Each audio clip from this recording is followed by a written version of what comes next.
خسف بها. وهذا بيت أيضا، بيت واحد انظروا خسف به، انهار بسبب ظاهرة الخسف. وهذا هو الجزء الثاني من البيت.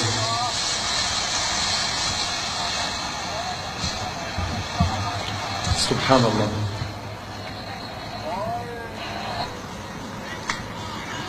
وهنا جانب من الشارع ينخسف وينقلب سبحان الله بشكل يعني مرعب ومفاجئ. يعني العلماء لا يعرفون تفسيرا لهذه الظاهرة. Oh my God!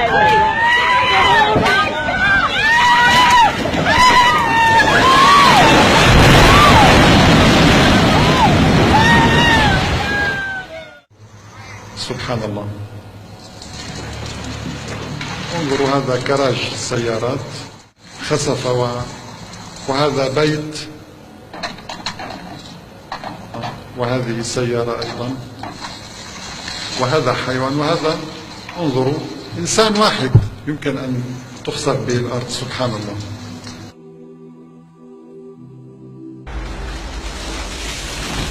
لذلك قال النبي عليه الصلاة والسلام: سيكون في آخر الزمان خسف وقذف ومسخ. سبحان الله. ورأينا كذلك أن النبي محمدا صلى الله عليه وسلم أخبر البشرية بهذه الأحداث قبل وقوعها ب14 قرنا. عن سهل بن سعد أن رسول الله صلى الله عليه وسلم قال: سيكون في آخر الزمان خسف وقذف ومسخ. قيل: ومتى ذلك يا رسول الله؟ قال: إذا ظهرت المعازف والقينات.